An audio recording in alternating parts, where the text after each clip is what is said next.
जदों दा अन्न चाया ते पैसा शैसा आया, कोठी छोठी पाई ते कार शार आई, छड्ड दिता हीला ते भन्नना ना तीला, सोफियां ते बहना ते टौर विच रहना,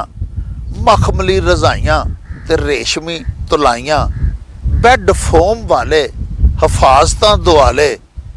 दौलत डरांदी ते नींद नहीं जे आउंदी। शुरू खुदा दे नामों जिसदा जोड़ जवाब न कोई, जिसदी रहमत बख्शिश वाला अंत हिसाब न कोई। प्यारे वेखन वालिओ, पंजाबी मां बोली दे जुबानों अदब दी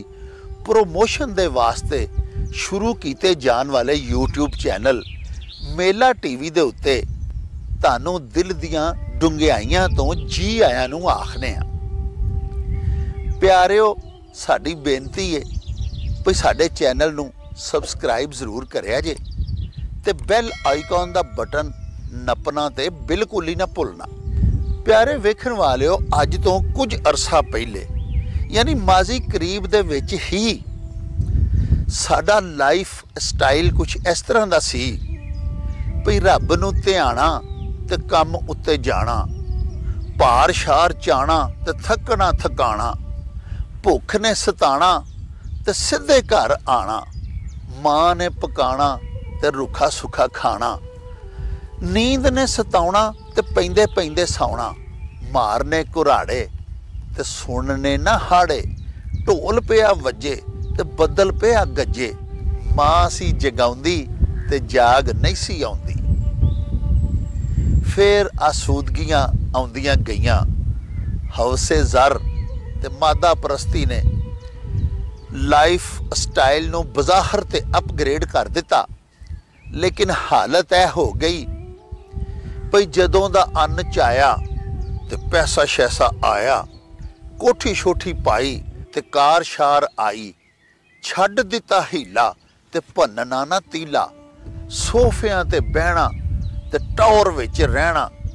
मखमली रजाइयां ते रेशमी तुलाइयां, बैड फोम वाले हफाजतां दुआले,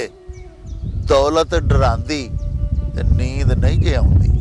प्यारे वेखन वालिओ, इहदे नाल ही हुण अज तुहाडे कोलों इजाजत चाहांगे। हला वे यार हवाले रब दे ते मेले 4 दिनां दे, उस दिन ईद मुबारक हो सी जिस दिन फेर मिलांगे, रब राखा ते अल्लाह बेली। रौनक हो जाऊं छट वे चल मेले नू चलिए, ओ रौनक हो जाऊं छट वे चल मेले नू चलिए, मल्ला कट कुड़ते दे